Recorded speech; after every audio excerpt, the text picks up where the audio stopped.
Hola jóvenes, ¿cómo están?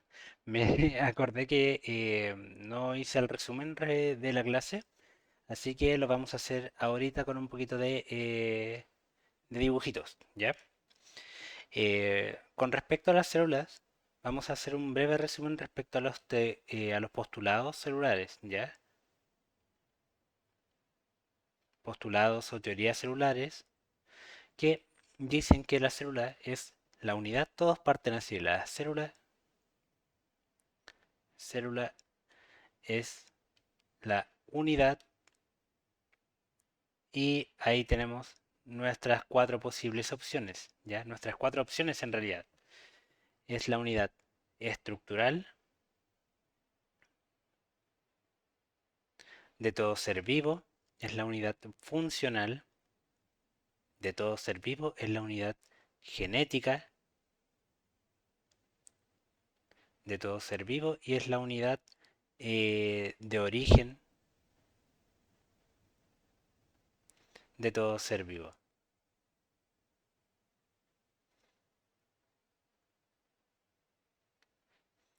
Y esto quiere decir que todo ser vivo tiene su estructura gracias a las células, al igual que su funcionamiento. Su genética, su información genética va a estar dentro de las células. Gracias a ellas van a contener su información genética y gracias a ellas van a existir, ya que toda célula proviene de otra célula preexistente. Entonces, estos son los cuatro postulados respecto a las teorías celulares. ¿Ya? La célula es la unidad estructural, funcional, genética y de origen de todos los seres vivos. ¿Ya? Y con respecto a las células, tenemos distintos tipos de células. Las células las encontramos de tipo procarionte y de tipo eucarionte. Las células procariontes estaban antes que las eucariontes, ¿ya? Estas células procariontes son más primitivas. Estas células procariontes son las bacterias, mientras que las células eucariontes las dividimos en animal, ahí, animal y vegetal. Y vamos a ver, sin embargo, no importa qué tipo de célula tengamos, vamos a ver que todas las células van a compartir algo en común. Voy a mover un poquito la pantalla por acá para tener más espacio. Muy bien. Todas las células comparten algo en común. Todas las células tienen un medio que las delimita, que va a filtrar lo que quiera pasar del medio interno al medio externo y viceversa, ¿ya? Va a tener un medio que va a impedir que se mezclen las cosas entre el medio interno y externo. Va a permitir que pasen solo ciertas cosas de manera específica, las cosas que la célula requiera. ¿Ya? Este medio va a ser, lo vamos a ampliar de hecho, para ver que es una membrana plasmática. Es esta membrana que está compuesta de fosfolípidos, que como recordamos son un tipo de lípidos. Vamos a ver los fosfolípidos. Fosfolípidos. Que son lípidos, un tipo de lípidos que tiene un fosfato unido a un glicerol y también está unido a esta cadena de carbonos e hidrógenos, a este ácido graso. Y tenemos dos fosfolípidos formando esta bicapa, ¿ya? Entonces toda célula va a tener una membrana MB de la abreviatura de membrana. Ahora, además la célula va a tener un medio acuoso en donde van a estar fluyendo iones y principalmente el agua, que va a ser el citosol de la célula, ¿ya? Además, toda célula va a contener información genética. En el caso de las células eucariontes, las células más complejas vamos a tener el material genético en un núcleo, lo vamos a tener bien protegido en el núcleo. Mientras que en el caso de las células de tipo procariontes, no vamos a tener el material genético protegido en un núcleo, sino que lo vamos a tener disperso de manera lineal. Y vamos a ver primero las células de tipo eucariontes. Las células eucariontes, como bien les había mencionado, estas tienen un núcleo. El núcleo de las células eucariontes en donde vamos a tener nuestra información genética, al cual le llamaremos envoltura nuclear o carioteca. Este núcleo, voy a cambiar un color blanco para que se pueda diferenciar. Este núcleo esta carioteca o envoltura nuclear va a tener una serie de poros por donde va a poder salir el material genético, pero no en forma de ADN, sino que en forma de ARN, ¿ya? Va a salir en forma de ARN. ¿Y por qué va a salir en forma de ARN? Porque va a ir hacia los ribosomas, que son estos pequeños, muy pequeñas unidades que no alcanzan a ser organelos. Lo voy a marcar con otro color. Estos ribosomas que van a tomar este ARN, van a tomar este manual de instrucciones y lo van a transformar en una proteína. Y estos ribosomas están adosados a una estructura llamada retículo endoplasmático rugoso. Acá tenemos el retículo endoplasmático rugoso en celeste que tiene muchos puntitos, muchos puntitos, porque cada uno de estos es un ribosoma produciendo una proteína. Y lo que va a hacer el retículo endoplasmático rugoso es moldear estas proteínas que producen los ribosomas que vemos en verde, las vamos a tomar y las vamos a moldear y plegar, ¿ya?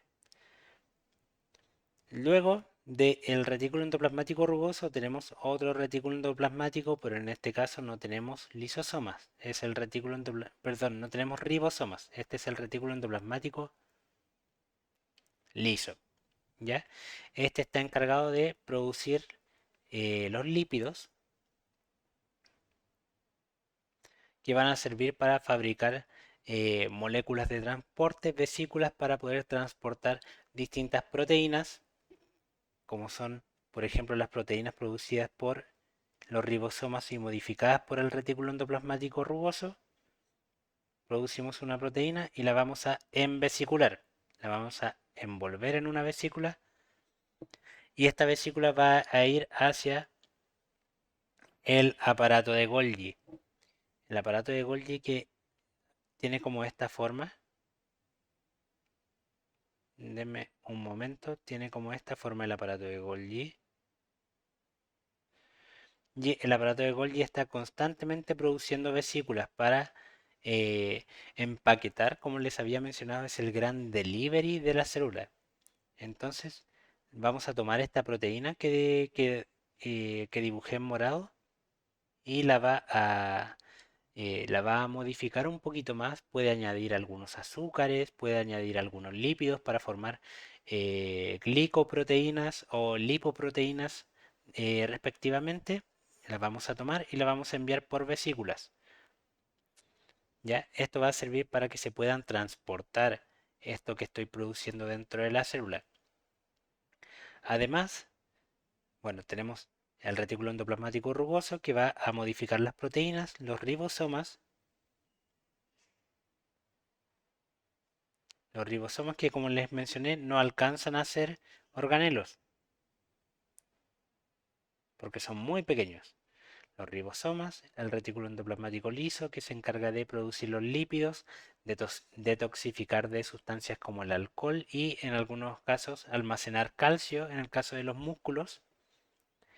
El aparato de Golgi. Y luego tenemos las sustancias, perdón, los organelos de defensa, en donde encontramos los lisosomas, que son estos organelos que se encargan de destruir todo lo que tengan. Por ejemplo, hay una bacteria por acá.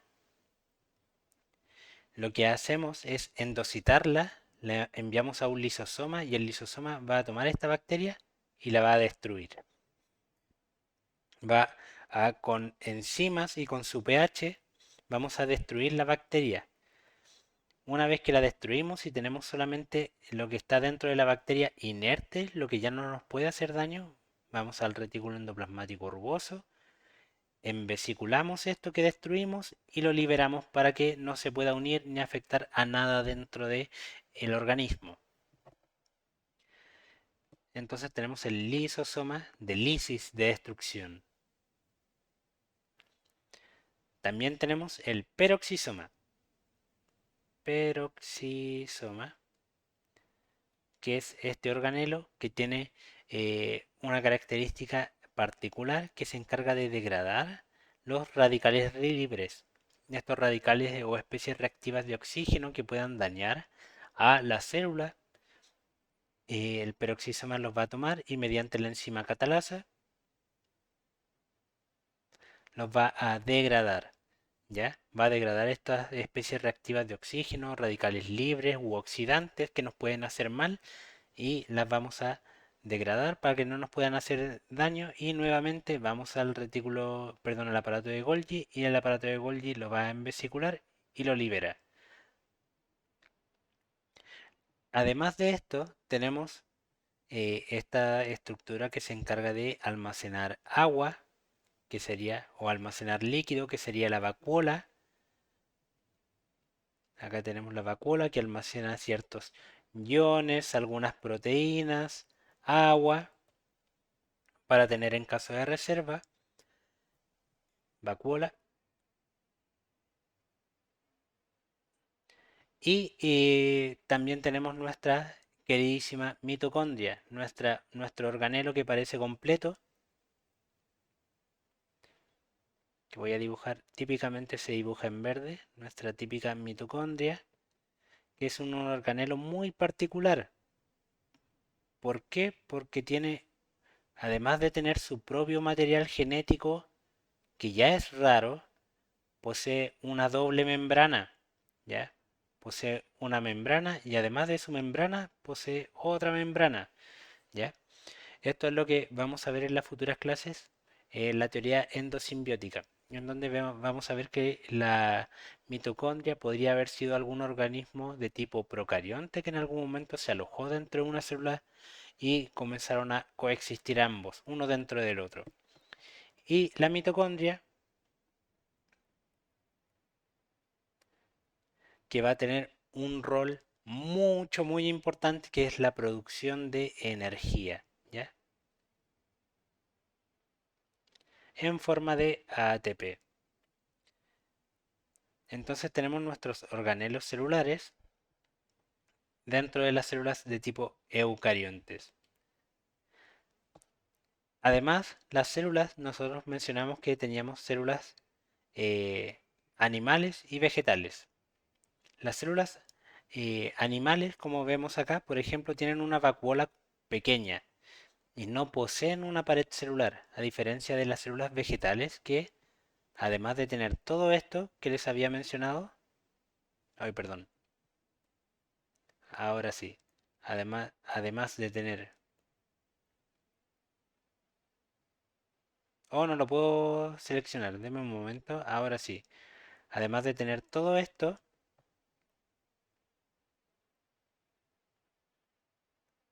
las células vegetales tienen una pared celular, ¿ya? Esta pared celular que está compuesta de celulosa.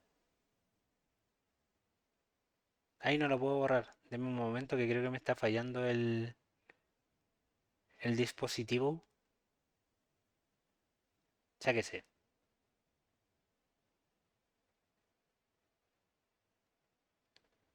Ahí sí. Ya. Perdón por la interrupción. Las células vegetales que además de tener todos estos organelos, tiene una pared celular que está compuesta de celulosa. Esta pared celular va a permitir que cuando entren grandes cantidades de agua a la célula vegetal, las pueda retener sin llegar a la ruptura, sin llegar a la destrucción de la célula. Se va a aumentar su tamaño, sí, y va a mantenerse turgente, como cuando riegan mucho a una planta y la planta está como así, como hinchada. Ese es el estado de turgencia. Y además, otra diferencia es que en la célula vegetal la vacuola es muy grande. De hecho, se le llama una gran vacuola en el caso de las células vegetales. Tenemos una vacuola muy grande para poder almacenar agua en caso de que lo necesite y el medio externo esté como carente de agua, no tenga tanta agua. Tenemos agua de reserva en la vacuola, en la célula vegetal. Tenemos mucha más agua de reserva. En cambio, en la célula animal tenemos poquita agua de reserva. Y esta pared celular va a impedir su ruptura. Mientras que si es que yo pongo mucha agua dentro de la célula animal, lo que va a ocurrir es que esta se va a hinchar hasta tal punto que va a reventar. Y la célula revienta y muere. Y el agua va a tender a escapar por donde se reventó. Es como un globo al cual yo le eché demasiada agua. Esto nos ocurre a nosotros. Por ejemplo, hay personas que llegan a morir porque toman mucha cantidad de agua y sus células se rompen. Esto jamás le va a ocurrir a las células porque tienen una pared celular que mantiene la estructura rígida, mantiene la estructura turgente, a pesar de las grandes cantidades de agua. Y además teníamos, acá tenemos la célula animal, tenemos la célula vegetal y también tenemos las procariontes que también, al igual que las células de tipo vegetal, tienen una pared celular. Voy a dibujarlo un poquito más grande. Las células de tipo procariontes, que ya sabemos que tienen un material genético de manera circular disperso en un nucleoide, tienen pequeños ribosomas, también tienen un citosol. En su membrana, bueno, las células de tipo procariontes existen de dos tipos, células procariontes gram positivas y gram negativas. Las gram positivas van a ser aquellas que, ahora sí, las gram positivas van a ser aquellas que después de su membrana van a tener una pared de peptidoglicano, una pared bien gruesa de peptidoglicano, ¿ya? Que van a ser proteínas, lípidos, que van a mantener esta estructura de la célula bacteriana y la van a proteger. Y el otro tipo de célula procarionte,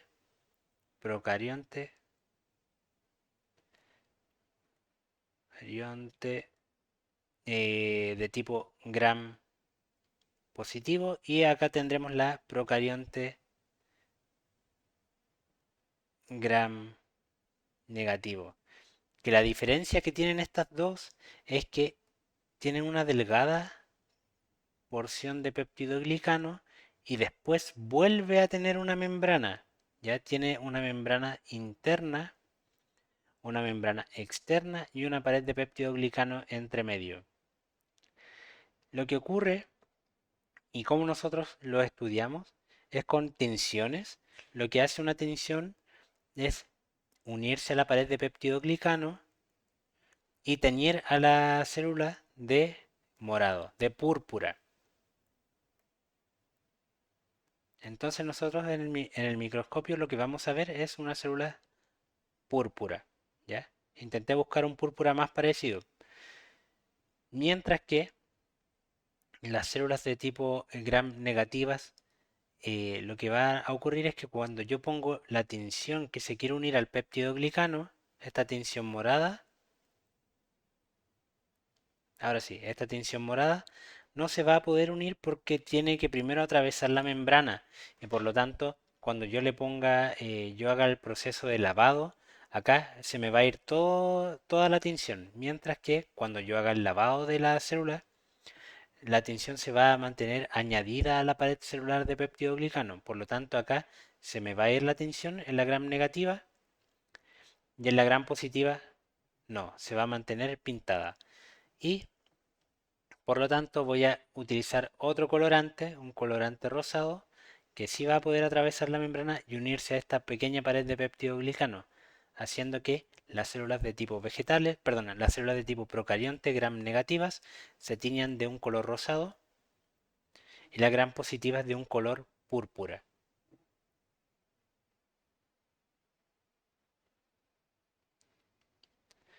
Y esto es de vital importancia porque si es que una persona tiene una enfermedad bacteriana, una infección bacteriana, la manera de atacar esta infección es atacando el péptido glicano, ¿ya?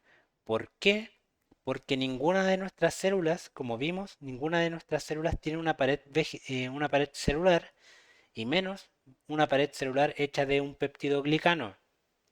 Entonces, lo que voy a hacer en el caso de que yo quiera proteger a mis células animales es atacar algo que se una específicamente a algo que yo no tengo y que sí tienen las células vegetales, que va a ser el peptidoglicano. Entonces, administro un medicamento que reconoce el peptidoglicano, se une a él, esto va a inhibir la proliferación bacteriana y va a producir la muerte de esta. Y luego los estudios lo que hicieron fue ir especificando entre gram positivos y gram negativos medicamentos que se unan a esta pequeña pared de peptidoglicano o a esta gran pared, haciendo el tratamiento más efectivo. Pero a grandes rasgos lo que hago yo es tratar eh, de manera específica a esta persona poniendo un mecanismo de ataque que es específico para las bacterias, aunque este medicamento esté dentro de todo mi cuerpo, no va a atacar a mis células, porque ninguna de ellas tiene peptidoglicano. Es esa la importancia de los medicamentos en los medicamentos y la ciencia para poder ir avanzando en estos tratamientos, ir avanzando en la medicina. ¿Ya? Espero esto le haya dado como una idea más general, una idea en la que puedan ir integrando un poco más estos conceptos que vimos en clase y cualquier cosa me pueden ir avisando, dejando en los comentarios como prefieran, me preguntan de manera personal y con gusto les estaré respondiendo. Espero les vaya muy bien y tengan un bonito día. Nos vemos, chaito.